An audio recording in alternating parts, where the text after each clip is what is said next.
writing, I learned a lot about myself because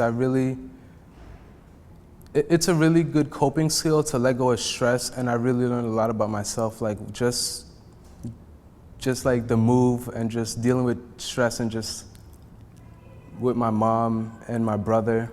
And I just really opened up and think like, wow, like I was wrong on this aspect and this is why my mother made this decision, or this is why my brother got in an argument with me. Like I just really opened up to think, I just opened up so much more, like, I don't know how to explain it, it's just crazy.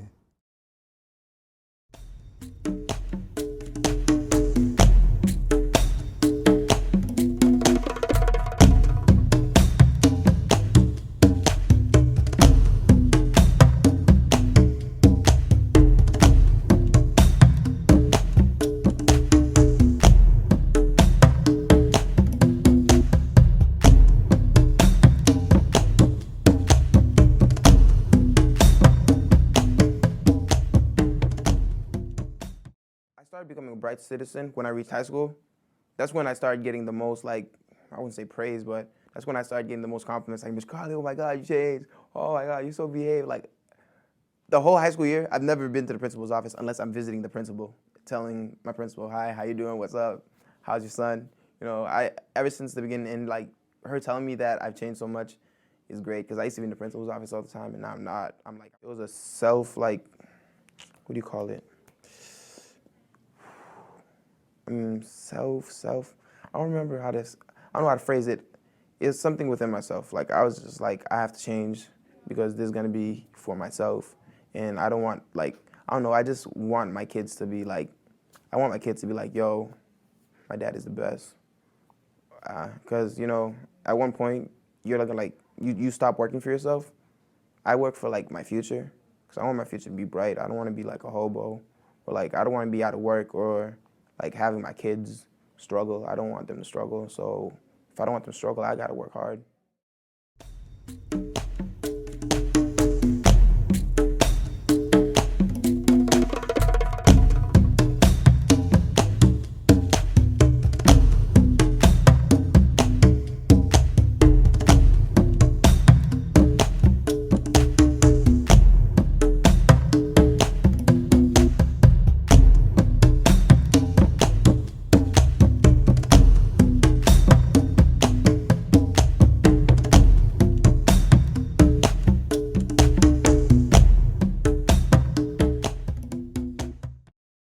Right now, it's fourth quarter, and we have a class like to determine like our research proposal. So like we have to come up with a proposal for like what we're going to do next year. So we're not really starting our main year-long project, but we're thinking about what we're going to do, and by the end of this quarter, we should figure out like what it's going to be. In 1 hour, I figured out what I wanted to do, what I wanted it to be about, how I'm going to do it, what form it's going to be in. It's not just going to be a paper. It's going to be like a 3D type of pop-up book, and it's going to be about art and architecture and all the places I've lived in. And like I was just going on. I was writing down all my ideas, I was talking about it, and then I was late to my next class.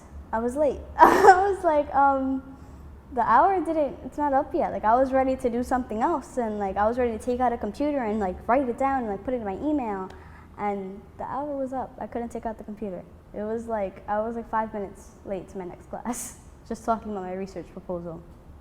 Yeah. Certain people set off a challenge that cannot be reached, that can't be like a goal, that just like kind of impossible, and I think that happens to everybody. That it's happened to me before. I mean, it happens, but you just got to go back out there and make a goal that's like realistic, that like you know you can do, like, and making goals that are too easy, they're just pointless. Like they don't really do anything.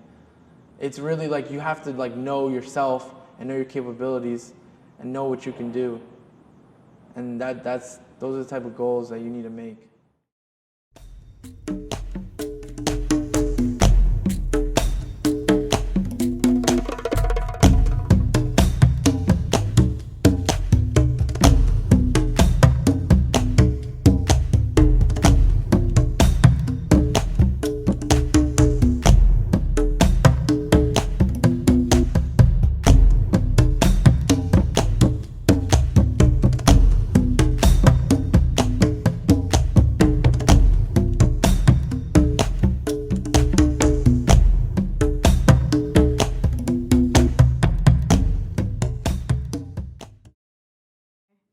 I had a lot of challenges at coming since I came not halfway through the first quarter. Yeah, halfway through the first quarter. I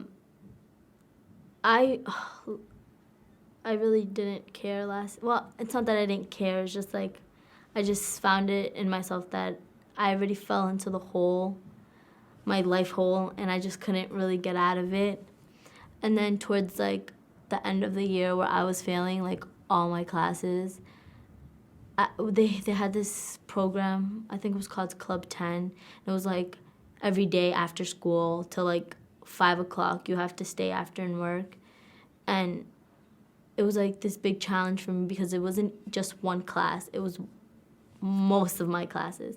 So having to do all the work every day and having to stay after with teachers and redo essays and try to get myself out of staying back and trying to get myself out of summer school even though I went, but it was just for one class. So I felt like after that year, knowing that I gave like the last quarter, I gave it my all, and passing most of my classes and just like flunking one was like the biggest challenge I overcame in life, actually. Just like knowing that I was gonna get kept back and like working myself up.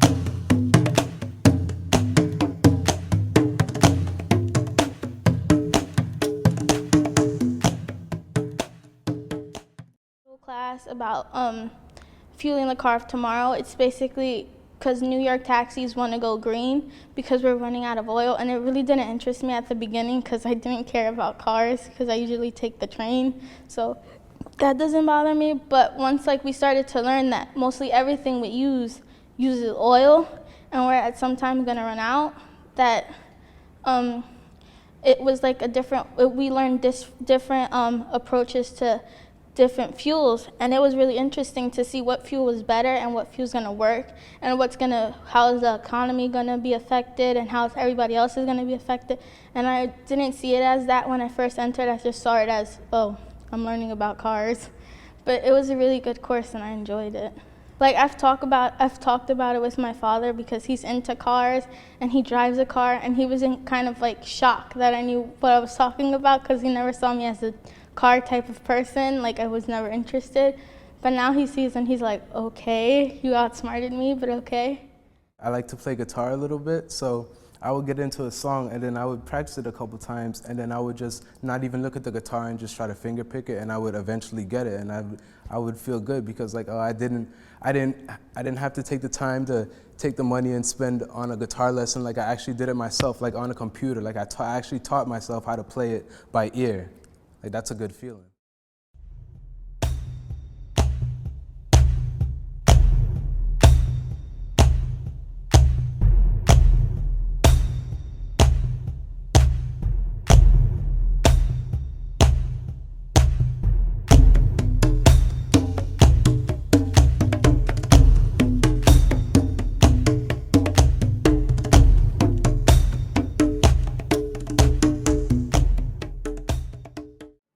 I don't ever think that I would have ever done that in Colombia. Here, it's like, whoa, I can't believe I did that. Like 1,000 people.